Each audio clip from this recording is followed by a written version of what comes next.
I thought I had it all together, but I was led astray. Assalamualaikum warahmatullahi wabarakatuh.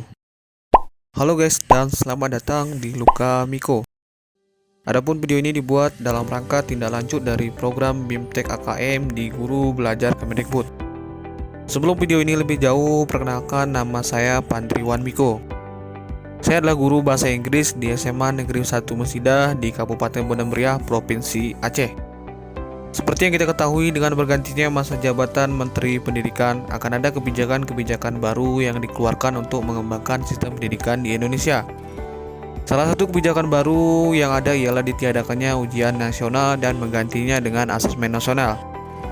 Menurut Kemendikbud, asesmen nasional ini adalah pemetaan mutu pendidikan pada seluruh sekolah, baik itu madrasah dan juga program kesetaraan jenjang sekolah dasar dan menengah. Asesmen nasional terdiri dari 3 bagian, yaitu asesmen kompetensi minimum, survei karakter, dan survei lingkungan belajar. Nah, untuk hari ini kita akan bahas apa itu asesmen kompetensi minimum. Jadi, mohon bagi guru atau kawan-kawan sekalian disimak penjelasannya. Oke, AKM ini dirancang oleh Kemendikbud untuk mengukur kemampuan dari hasil belajar kognitif, yaitu kegiatan belajar yang melibatkan pengetahuan, baik literasi dan numerasi. Dalam uji literasi, yang dites ialah kemampuan dalam memahami, menggunakan, mengevaluasi, dan merefleksikan berbagai macam teks. Sedangkan dalam pengujian numerasi akan dites kemampuan berpikir dalam menggunakan konsep, prosedur, fakta, dan alat matematika yang mana nantinya akan digunakan untuk menyelesaikan masalah sehari-hari sesuai dengan konteks yang diberikan. Kemudian di sini juga ada komponen AKM. Dalam komponen AKM ini terdapat apa saja yang akan diujikan secara keseluruhan, yang mana nantinya akan dibagi menjadi 3 bagian, yaitu proses kognitif, konten, dan konteks. Dalam konten literasi, kita akan diuji menggunakan teks informasi dan juga teks fiksi. Kemudian kita juga perlu menemukan masalah, interpretasikan, dievaluasi, dan direfleksikan informasi tersebut. Sedangkan dalam konten uji numerasi, kita akan diuji dengan untuk memahami, menerapkan, dan menalarkan aljabar, bilangan, geometri, pengukuran data, dan ketidakpastian. Kedua pengujian ini akan mengangkat konteks personal, sosial budaya, dan saintifik. Kemudian di bentuk soalnya, AKM ini juga akan dilaksanakan untuk siswa yang ada di kelas 7, yang mana soalnya itu terdapat sekitar 30 soal. Sedangkan untuk murid kelas 8 dan kelas 12 itu akan mengerjakan sekitar 36 soal. Nanti kita akan menemukan beberapa bentuk soal di dalam AKM ini. Jadi seperti pilihan ganda, yang mana pilihan ganda yang sangat kompleks juga ada, kemudian menjodohkan, isian singkat, dan uraian. Selain soal-soal di atas, AKM juga bersifat menyesuaikan. Jadi jika siswa itu menjawab pertanyaan dengan benar, maka siswa tersebut akan diberikan pertanyaan yang lebih kompleks atau yang lebih susah dari sebelumnya.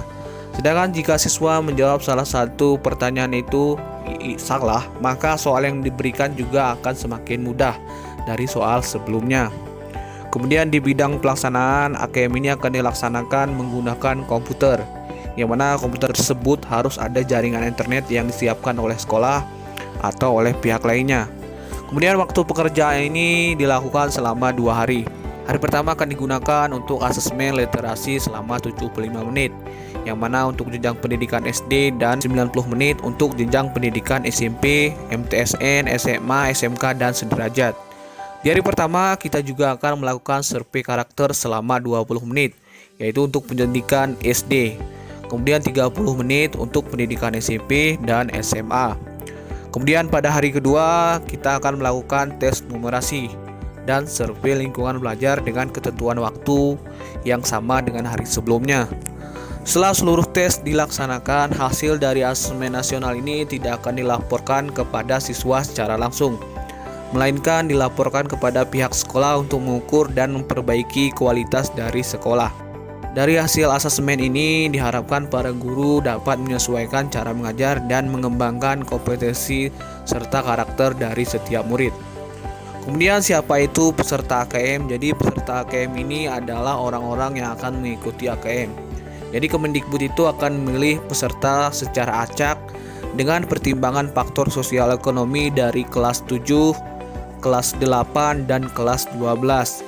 Jadi peserta AKM yang ikut diwajibkan berjumlah maksimal 30 orang untuk jenjang SD dan madrasah ibtidaiyah dan maksimal 45 murid untuk jenjang SMP, SMA, dan sederajat.